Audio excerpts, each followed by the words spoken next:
Best varicose veins చికిత్సనే పొందండి. నొప్పి లేని చికిత్స కోసం సంప్రదించండి ఎవిస్ హాస్పిటల్. నమస్తే రమగారు. నమస్తే జయ. రమగారు, వసంత పంచమి ఈ రోజు యొక్క విశిష్టత. మాఘమాసం రాబోతోంది కదా. అవును. మాఘశుద్ధ పంచమిని వసంత పంచమి లేదా శ్రీ పంచమి అంటారు. మాఘశుద్ధ పంచమి ఉన్నది. అయితే ఈ శుద్ధ పంచమి ఇది వరకట వసంతకాలం ఇక్కడి నుంచే మొదలవుతుందని కూడా చెప్పేవారట. ఎప్పటిదో మన ముందు చాలా తరాల ముందు, చాలా కాలం ముందు ఇలా జరిగేది. క్రమంగా మనకి ఈ ఋతువులు అవి అవతలకి జరగటం మొదలుపెట్టి మనం దీన్ని వసంతం అనకుండా మాఘం ఫాల్గుణం కూడా ఇందులోనే ఉంటాయి. మనకి మాఘము ఫాల్గుణము శిశిర ఋతువుగా చెప్పుకుంటాం మనం. ఆకురాలు కాలం అంటారు కదా. ఇప్పుడు ఆకులు రాలిపోయి మళ్ళీ ఆకులు వసంతంలో చిగురిస్తాయి. ఆకురాలు కాలాన్ని అన్ని చిగురొచ్చే కాలం, కానీ ఇది వరకు ఈ కాలమే అదిగా ఉండేదట. ఎప్పుడో ఇప్పుడు ఈ మధ్యకాలంలో కాదు, అది కొన్ని యుగాలు అనకూడదు, వందల వేల తరాల క్రితం, బహుశా వందల తరాల క్రితం అట్లా జరిగేది. అందుకని దీన్ని వసంత పంచమి అని చెప్పేవాళ్ళు. సరే, ఏదైనా కానీ దీన్ని వసంత పంచమి లేదా శ్రీ పంచమి అంటారు. సరస్వతీదేవి ఈ రోజున జన్మించింది అని చెప్తారు కథ. సరస్వతీదేవి జన్మించిన రోజు. సరస్వతి అంటే జ్ఞానస్వరూపిణి, పుస్తకాలతోటి వచ్చేదే కాదు, ఐక్యూ, బుద్ధి, జ్ఞానము, జ్ఞానస్వరూపిణి. కాబట్టి సరస్వతి ఆరాధన ఈ రోజున చేయాలి. మనం మామూలుగా రెండోది ఎప్పుడు చేస్తాము? మన సరస్వతి పూజ మూలా నక్షత్రానికి చేస్తాం.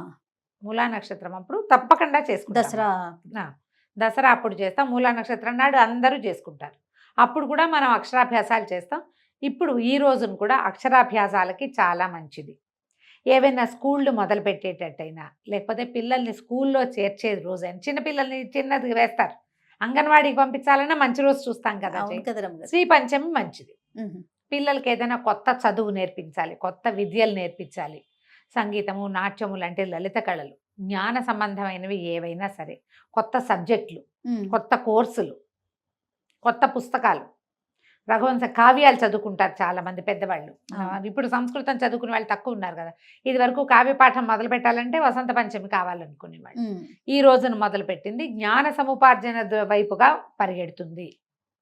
మనం ఓడిపోం, గెలుస్తాం. ఏదైనా ఆర్ఆర్బీలు, బ్యాంక్ టెస్ట్లకు అప్లై చేసుకునే వాళ్ళు ఈ రోజున ఓమని మొదలు పెట్టుకుని వర్కులు మొదలు పెట్టుకోవాలి, చదువుకోవటం మొదలు పెట్టుకోవాలి.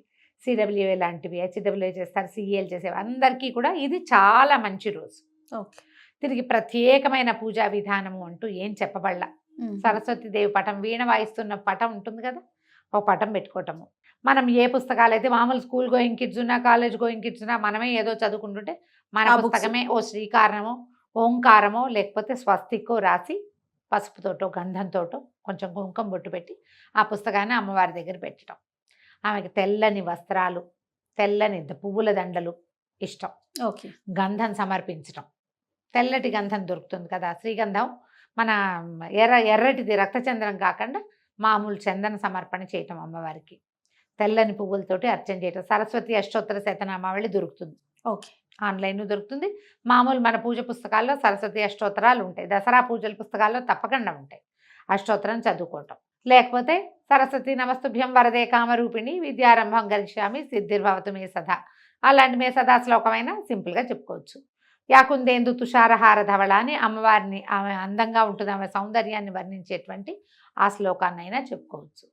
సమీపంలో ఎక్కడైనా సరస్వతి దేవాలయాలు ఉంటే మనం ఏదైనా ప్రత్యేకమైన చదువు, ప్రత్యేకమైనది మన పిల్లలకి చేయదలుచుకుంటే కనుక, మనం చేయదలుచుకున్నా కూడా సరస్వతి దేవాలయ దర్శనం అద్భుతమైన ఫలితాన్ని ఇస్తుంది ఈ రోజును చూస్తే కనుక. మనకి ఉంది వర్గల్, ఒకటి హైదరాబాద్ దగ్గరలో వర్గల్ ఉంది. తర్వాత జ్ఞాన సరస్వతి అమ్మవారు బాసర్లో ఉన్నారు. ఎక్కడికి వెళ్ళలేము, తలుచుకుని దండం పెట్టుకుందాం, తలుచుకుని దండం పెట్టుకోవచ్చు కదా. మనకి ఏ స్టార్టింగ్ లేదు, ఏమీ లేదు, ఏది మొదలు పెట్టట్లేదు. అయినా కూడా సరస్వతి పూజ చేసి పిల్లలతోటి ఒక నమస్కారం చేసుకుంటే పెరుగన్నము, కొబ్బరన్నము అలాంటివి నివేదన చేసుకోవచ్చు. తెల్లటి పాయసము, పాల పాయసము చేస్తాం పంచదారతోటి, అట్లా పాయస నివేదన కూడా చేసుకోవచ్చు. ఏవైనా పుస్తకాలు పంచిపెట్టచ్చు, రాసుకునేవి, చదువుకునేందుకు ఉపయోగపడే సాధనాలు ఎవరికైనా దానం చేయొచ్చు. మనం ఇప్పుడు ఎవరికైనా ఇవ్వాల్సి వస్తాము, ఈ రోజున ఇవ్వచ్చు. అవన్నీ మనకి ప్లస్ అవుతాయి, పాజిటివ్ ఎనర్జీ. అలా ఏదైనా చేసుకోవచ్చు. మనం మాఘ స్నానాలు మొదలు పెట్టుకుంటాం. మాఘమాసం తొలి రోజు నుంచి తలస్నానం చేస్తాం. తలస్నానం చేయాలా మామూలు స్నానం చేయాలా చాలా మంది అడుగుతున్నారు జయ. మ్మ్. మాఘంలో ప్రతిరోజు శిరస్నానం మంచిది. అవును. చేయలేని వాళ్ళు మామూలు స్నానం చేసి పర్వదినాల్లో శిరస్నానం చేయండి. మ్మ్. ఆదివారాలు, మాఘ ఆదివారాలు, ఈ వసంత పంచమి, రేపు ముందు ఒక రథసప్తమి వస్తుంది, ఇలాంటి రోజు- ఏకాదశి, పౌర్ణమి, అలాంటప్పుడు శిరస్నానం మామూలు రోజుల్లో కంఠస్నానం చేసినా మంచిదే. ఓకే.